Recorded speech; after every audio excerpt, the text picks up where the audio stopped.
Hey guys, and welcome back to another episode of Earthen's Den. And in today's episode, we previously talked about social anxiety. So I just kind of want to break this down and really talk about what this looks like and how this really manifests and shows up in our lives, right?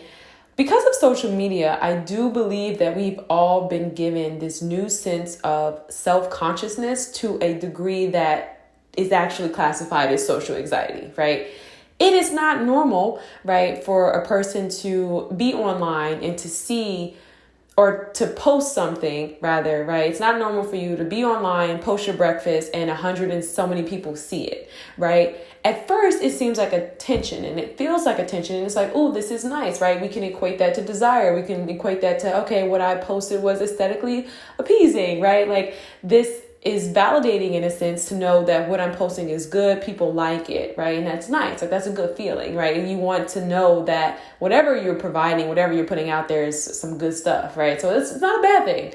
But the flip side of that is that we're not born to be celebrities. And I don't think people realize it, but sharing so much of certain things or online, right? Like that can breed social anxiety. So the thing about this episode here, I want to talk to you about who told you was oversharing, right? I know we just I gave you a little preface, but just hear me out. What I found with people that I meet and the people that I'm connecting with is that there is a lack of authenticity, right? Because we have this social anxiety and because we do have this level of self-consciousness to the point where it's like we don't even know how to be oftentimes. We're oftentimes crippled, right? And I think you have to know where you're at in your life and understand like, hey, am I self-sabotaging or am I just showing up, right? And what I found in today's society is that so many people have boundaries around certain things, around like personal topics, whether it's their life or things like that. And don't get me wrong, I think we have to respect those and not everyone is comfortable sharing. But yeah, and here's the thing too, like, yes, we have met people at the bar who have walked up to us and said something like, hey, this happened to me or whatever.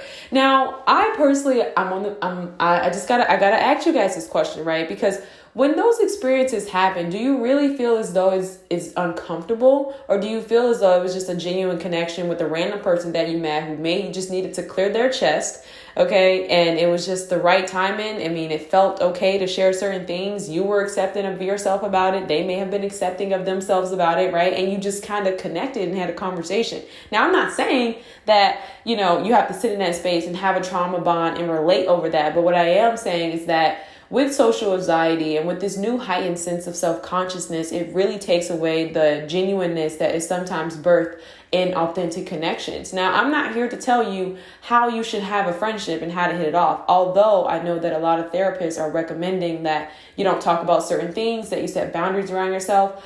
I just have to say this, at the end of the day, you got to question yourself. Who told you that you were oversharing? Do you feel comfortable having those conversations? Is it something that you've accepted about yourself? Because me personally, 9 times out of 10, if I'm sharing something with somebody, it's because I just feel like I know that it's something maybe I've overcome or it's something that I know can help them. Do you see what I'm saying? And so I think the reason why I talk to you guys about how the art of science and social media is destroying authentic relationships is because we're not really building relationships on anything other than surface level things. And I'm not saying you got to go deep into your trauma. Like, no, but what I am saying, and this is something I want to encourage everybody to do, please embrace who you are. Like, I'm talking about own your stuff. Like, I own that I'm an amazing writer, right? And I'm also this girl who experienced these things. Do you see what I'm saying? And I'm also this girl who's headed in this direction. You know what I mean? And so I think in today's society, because we are so obsessed with the picture perfect, we don't recognize that, yeah, we can go through things and we can overcome those things and we can actually sit and talk about those things.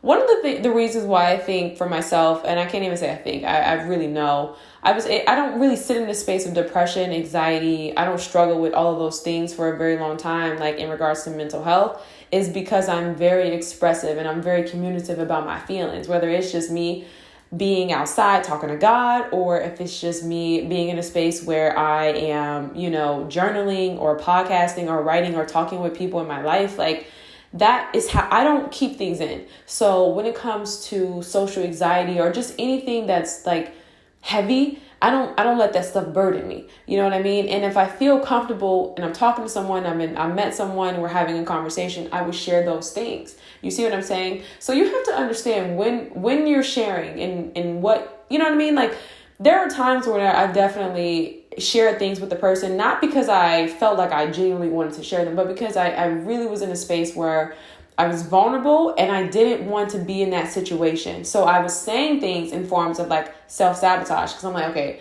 you know what I mean? Like, I want this person to back up off me. You know what I mean? So it's like, you have to understand where you're at in the process and engage it from there. You know what I mean? And just know, like, hey, you know, if you're bonding with someone and it's genuine and you feel as though this is something that, you know, you can trust this person with, like, you know what I mean? So at the end of the day, when we talk about oversharing, trust your intuition and be mindful and be cognizant of this new wave and this new realm of social media and just how so many people peering into our lives. It's just not normal. It's not a normal thing. So don't feel bad for having that social anxiety when you go out with people and you don't really know how to interact. Although I will say, as an adult, I personally, I don't understand it. You know, I don't understand it because one, I'm a very social person. I can be very extroverted and I can also be very introverted. It just depends on the day, depends on what I'm doing, where I'm at with it. But typically I will need to engage, in my space of like, in my realm of extrovert, because, I oftentimes need to recharge my energy. And I actually do that by going out, meeting people, being in social settings. Although for me, that looks a lot different than, you know what I mean? Because at times I used to be in spaces where I would go in social settings, but it was more like a club or a bar. But now I'm more so into like intellectual stimulants and like conversations about things. And so it's different, but nonetheless, I have to get around people to recharge my energy now. And it's crazy because I've never been that person. Like when I get out and I talk and I do things, I'm like super charged up. It's weird. So weird, because I've always been someone who's like, hey, let me pull away. But like I said, it just depends. Because if I'm working, when I'm done with work, I'm ready to just like be in my state of extrovert. But introvert. But I'm noticing it's different. So yeah, that's another thing too. I would definitely say it's so crazy growing and just recognizing the things that you used to like and how those things no longer serve you anymore. And I definitely want to end this by encouraging everyone to please understand that at any given point you can change your mind. Okay, my biggest thing has always been my core self, who I am at my core, my identity, my values and my morals. You know what I mean? And some beliefs, but for the most part, don't hold too tightly to anything, because I can assure you it's okay to change your mind. I found for myself, whenever I was so rigid and I was so in a space of like tunnel vision, I'm not really willing to move in regards to a plan, in regards to an idea. And I ain't talking about your standards. I ain't talking about standards, morals, values. I'm not talking about your core beliefs. I'm not talking about who you are, your identity, your personality. I'm not talking about those things.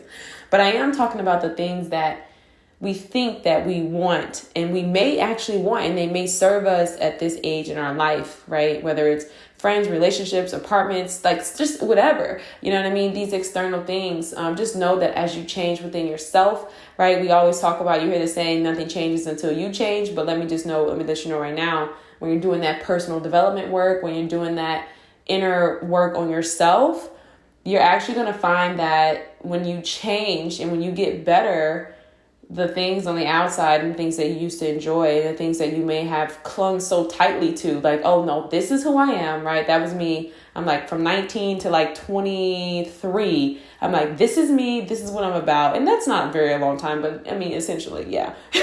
You know what I mean? And I was very stern on those things. And so getting older, changing my mind, changing the idea that I had about myself and how I should be, and just overcoming expectations, it was a lot, you know what I mean? So just understand that, like, in your 20s, I definitely just want to encourage everybody, like, hey, listen, you can totally change your mind at any given point in your life, and that's okay.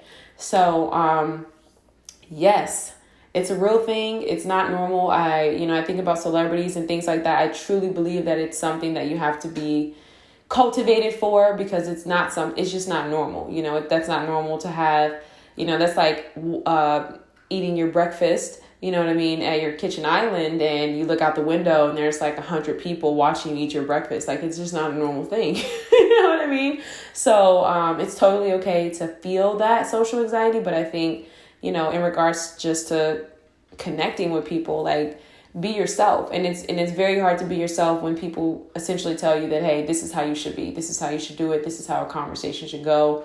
But, hey, it depends, and that's why for me, in regards to this podcast, I tell you guys all the time, I'm not really here to help anybody think.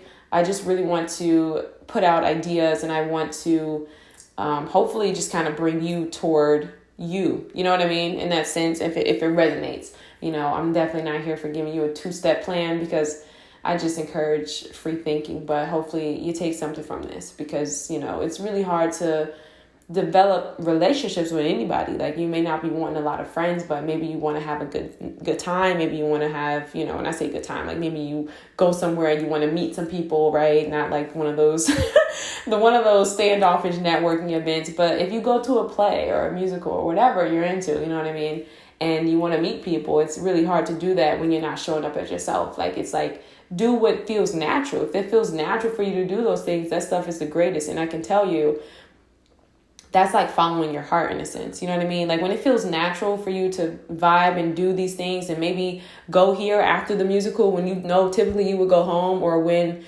it's like standard for you to not go to breakfast, or, I don't know, like, you get where I'm going with this. You see what I'm saying? So I'm just saying that a lot of times with the social anxiety and with the pressures and the noise of telling you how to be, how to do things, the 2-step plan, the 4-step process, do this, do that, it just takes away the natural flow of things. So, if you're vibing with it and if it really connects with you, then go for it. And you can only know if it really connects with you if you're showing up as yourself. Okay. So I don't think that it's ever been a time where someone had to tell you not to share certain things. I mean, of course, when you were young, but I think even kids intuitively, you know what I mean? They have that emotional discernment. Like, everyone can kind of feel when something's not off. Like, it's not like you're just going to talk to any random person. You know what I mean? But this isn't about like manipulation or deception. I don't even want to take this podcast left. I just want to get on here and share that. And I hope everybody has an amazing day.